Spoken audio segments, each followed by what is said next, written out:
Hi students, आज अपन law of demand discuss करेंगे।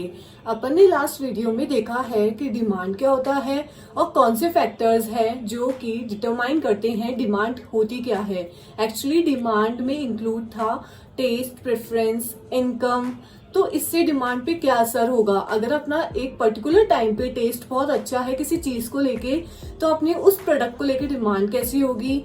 और अगर अपनी इनकम एक टाइम पे बहुत ज्यादा है तो अपन डिमांड कैसी होगी अपनी। तो अपन ने ये सब डिस्कस किया था कि कौन से फैक्टर्स है जो डिमांड को अफेक्ट या डिटरमाइन करते हैं, वो अपन पढ़ चुके हैं। अब अपना नेक्स्ट टॉपिक है लॉ ऑफ डिमांड। जो पर्टिकुलर मेन हेडिंग है वो आज अपन समझेंगे, उसका मीनिंग क्या होता है। फिर फर्दर अपन देखेंगे शेड्यूल कैसे बनता है लॉ ऑफ डिमांड का, ग्राफ कैसे बनता है। तो आज अपन ये समझेंगे। लॉ ऑफ डिमांड, इसका मीनिंग क्या है। It refers that demand for a commodity and prices are inversely related.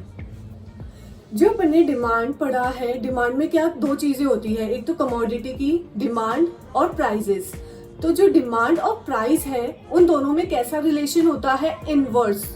अगर प्राइस ज्यादा है तो अपन डिमांड कम करेंगे। इन जनरल सेंस कि जो अपन को पर्टिकुलर कमोडिटी चाहिए उसकी प्राइस ज्यादा है तो अपन उसकी डिमांड कम करेंगे। जब उस पर्टिकुलर कमोडिटी की प्राइस कम हो जाएगी तो अपन उसको अच्छे से परचेज करेंगे। तो अपन ने देखा होगा कि आप लोगों ने देखा होगा कि जब अपन सब्जियां वेजिटेबल खरीदते हैं तो अगर प्राइस ज्यादा है टमाटर की तो अपन उसको कम खरीदेंगे, उसको अपन कंज्यूम करेंगे। तो ये क्या हुआ, इनवर्स रिलेशनशिप हुआ। Other things remaining the same. अब ये other things remaining the same क्या है, जो अपन ने पढ़ा है ना, कौन से फैक्टर डिटरमाइन करते हैं डिमांड को, कि लाइक टेस्ट, प्रेफरेंस और income, expectation, price of related goods. ये अपन ने कल वाली वीडियो में डिस्कस किया था कि ये सब क्या होता है।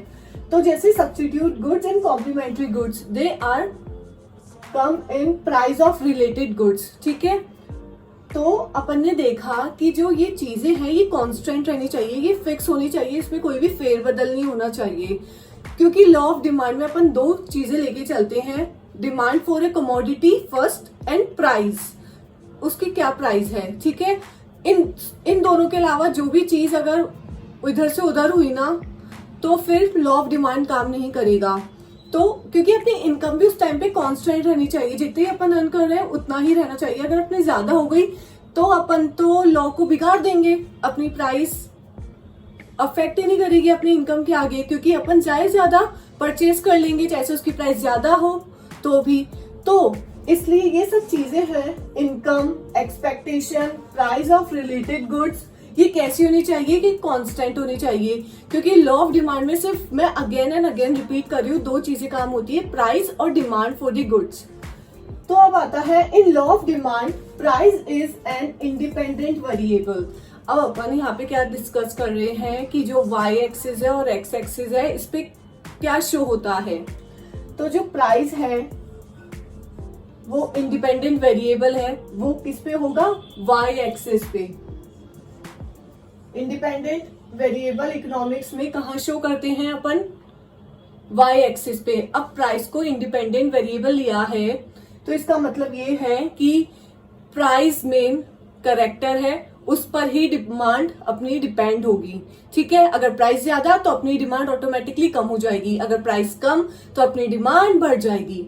ठीक है, और डिमांड कैसा वेरिएबल है, डिपेंडेंट वेरिएबल। क्योंकि अपन ने इनकम, अपन ने प्राइस इंडिपेंडेंट वेरिएबल लिया है तो अपनी डिमांड क्या है, डिपेंडेंट वेरिएबल है, किस पर, प्राइस पे। ठीक है, तो डिपेंडेंट वेरिएबल कहाँ शो होता है, एक्स एक्सिस पे। तो जब अपन ग्राफ बनाएंगे ना लॉ ऑफ डिमांड का, तो अपन क्या करेंगे, y एक्सिस पे प्राइस लेंगे जो कि इंडिपेंडेंट वेरिएबल है, और x एक्सिस पे अपन क्या लेंगे, डिमांड लेंगे, डिमांड फॉर द कमोडिटी लेंगे अपन जो कि डिपेंडेंट वेरिएबल है। तो आई होप आपको लॉ ऑफ डिमांड का मीनिंग समझ में आया होगा, कौन से फैक्टर्स अपन को कांस्टेंट रखने हैं, सेट्रिस पेरिबस, जिसका मतलब है कि कौन से फैक्टर्स कांस्टेंट रहेंगे। और लॉ ऑफ डिमांड में कौन सी दो चीजें हैं, ये हो गया price and demand for the commodity जो कि अपन परचेज करेंगे।